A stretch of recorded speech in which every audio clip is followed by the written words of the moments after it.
Permettez-moi aussi de remercier tous les efforts que les élus locaux sont en train de faire pour l'accompagnement du ministère de l'Agriculture, de la Souveraineté alimentaire et de l'élevage.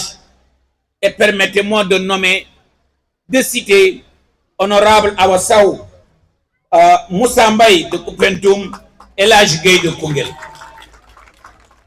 Chère population de Koupentoum, ces élus vous défendent très bien. Ces élus nous guident, nous, en tant que ministère. Ces élus nous accompagnent, nous soutiennent dans la lutte pour le Djoub Djoubol Djoubandi, mais aussi pour le développement du pays. Et chers honorables, nous vous disons un grand merci. Dans le cadre de l'Alliance quadripartite, OMS, OMSA, FAO, PNUD, et leur approche commune One Health, une santé unique, la rage constitue l'un des thèmes prioritaires. Ainsi, l'Organisation mondiale de la santé a intégré la rage dans la liste des maladies tropicales négligées et l'Organisation mondiale de la santé animale, OMSA, a élaboré une stratégie mondiale de son contrôle à sa source animale pour protéger l'homme. Monsieur le gouverneur, permettez-moi de vous dire que le choix de Koupentoum pour célébrer cette journée n'est pas le fruit du hasard.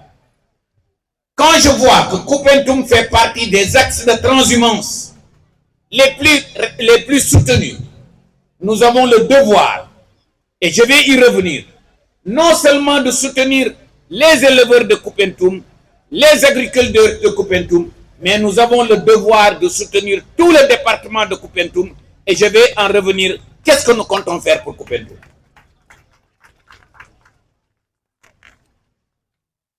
La communauté internationale s'est-elle engagée en 2015 à Genève à l'éradication mondiale de la rage humaine transmise par le chien à l'horizon de 2030. Mesdames et messieurs, en 2024, dans le cadre du système national de surveillance épidémiologique des maladies animales, les services vétérinaires ont apporté 84 cas suspects de rage chez les chiens, les bovins et les caprins. Sur ces cas, 43 prélèvements ont été acheminés au laboratoire national de l'élevage et des recherches vétérinaires, dont 32 se sont révélés positifs, soit un taux de positivité de 74,41%. Par ailleurs, en août 2025, 41 cas de rage ont été enregistrés chez les chiens, les bovins, les caprins et les équidés. Concernant la rage humaine, en 2023 et le premier semestre de 2025, au total, 7032 expositions à la rage humaine ont été notifiées dans le cadre de la surveillance épidémiologique. Sur la même période, le programme national de lutte contre les NTN a enregistré seulement 12 cas de rage humaine. Cela démontre en suffisance une circulation active du virus de la rage qui constitue un problème majeur de santé publique. Pour répondre aux défis de ce contrôle, mon département a entrepris modestement, dans le cadre du programme de renforcement de la protection zoosanitaire financé par le budget consolidé d'investissement, la BCI, la vaccination et le contrôle de la population des chiens errants qui constitue une menace permanente pour les populations. Au total, 2000 chiens domestiques ont été vaccinés et 1635 chiens errants éliminés en 2024. Toutefois, la maladie de contrôle de la population des chiens errants est de loin inférieure à celui de reproduction de l'espace canine, ce qui explique encore la prolifération massive des chiens errants dans nos villes et nos campagnes et le reportage régulier en cas de rage animale. En effet, l'espèce canine étant très prolifique et les chiens errants très mobiles, les populations se reconstituent très vite après les opérations d'empoisonnement. Donc la méthode ne permet au mieux que de gérer des situations ponctuelles en sus des limites au plan du bien-être animal et de l'éthique. Par conséquent, en sus de la vaccination, Les autres volets relatifs à la lutte contre les dépôts sauvages d'ordures, la stérilisation des femelles, la castration des mâles et la sensibilisation, entre autres, d'autres être intégrés dans le contrôle de la population canine errante. Mesdames et messieurs, dans un contexte de santé pour tous et par tous, les populations doivent être la première ligne de défense dans ce combat contre la rage.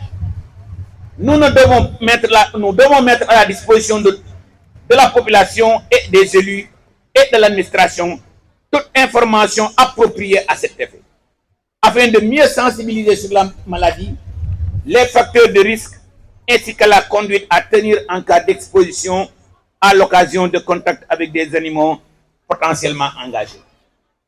Votre triple l'a très bien illustré. Essayons de prévenir mieux que de guérir. C'est dans cette optique que la Journée mondiale contre la rage, célébrée à l'échelle nationale et internationale, est mise au profit pour passer le message clé afférent à cette maladie.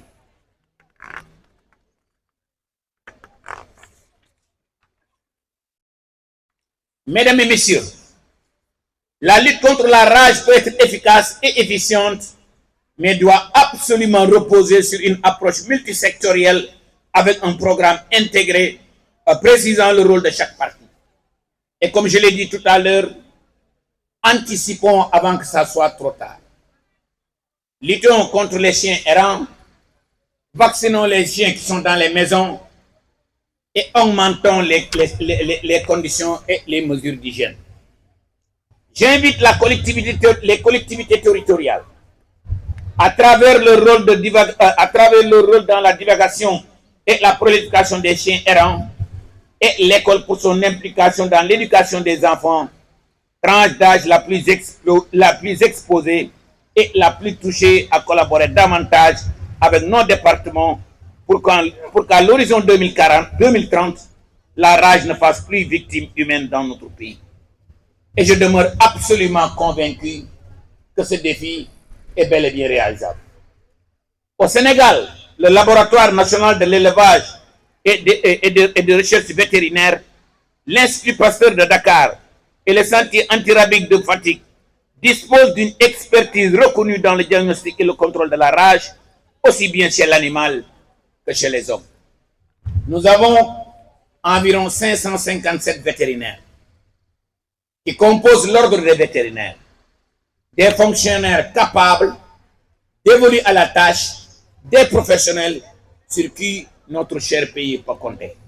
Nous avons aussi une administration locale, les gouverneurs, les préfets, les sous-préfets, les conseils départementaux, les présidents des conseils départementaux, les chefs de village et les maires, tous des professionnels très engagés, soucieux des problèmes des populations.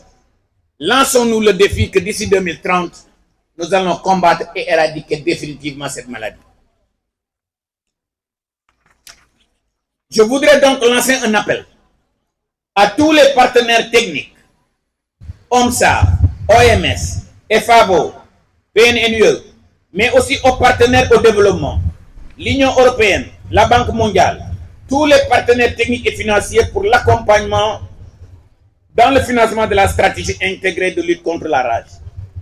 C'est la raison pour laquelle la stratégie de mon ministère, qui consiste à installer dans tous les corridors de transhumance, dont Koupentoum, des coopératives agricoles communautaires à orientation élevage, qui seront des fermes agroécologiques, 300 hectares extensibles à 500 hectares, où vous allez avoir des postes vétérinaires, des postes pour faire l'insémination artificielle, l'amélioration génétique, insémination artificielle, transfert d'embryons, mais aussi vous permettre à la jeunesse de Koupentoum, aux jeunes, aux femmes et aux éleveurs de faire l'élevage, l'agriculture, l'horticulture, le maraîchage, l'arboriculture, la pisciculture, pour faire de Koupentoum un accélérateur de croissance, pour faire de Koupentoum une ville, un département qui n'aura envié rien par rapport aux autres pays, aux autres départements du monde. Je voulais également témoigner au nom du gouvernement, sous le leadership de son Excellence le Président de la République et du Premier ministre, toute ma gratitude à la FAO à l'Organisation mondiale de la santé animale, à des partenaires comme HIFO, One Health, pour leur union, pour leur accompagnement à la lutte contre la rage, et féliciter tous ceux et celles qui ont fait le déplacement pour venir célébrer cette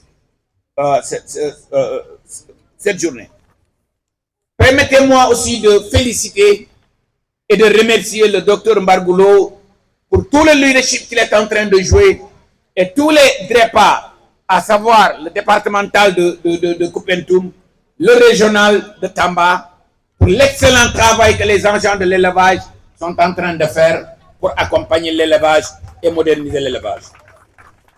Je ne pourrais pas terminer pour faire une mention spéciale aux éleveurs de Koupentoum.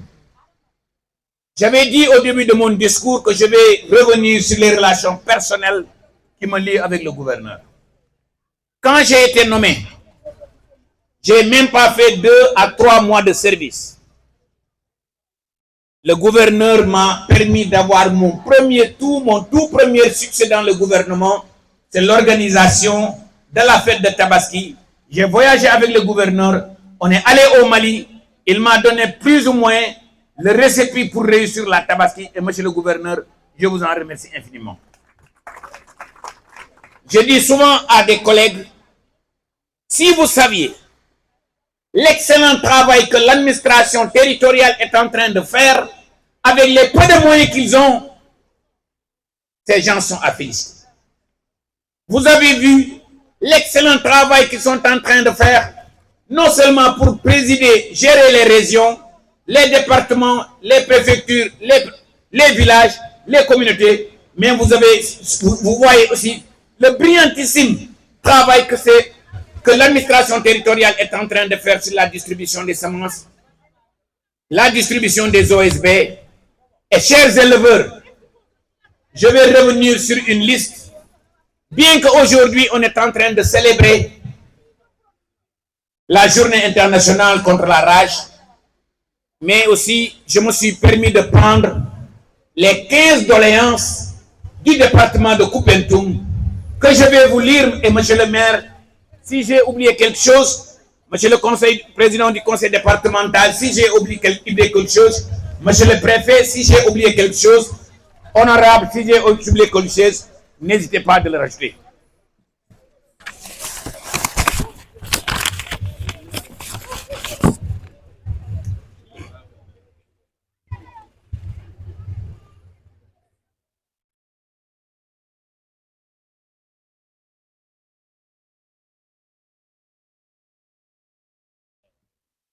Ok. Monsieur le préfet, madame le préfet,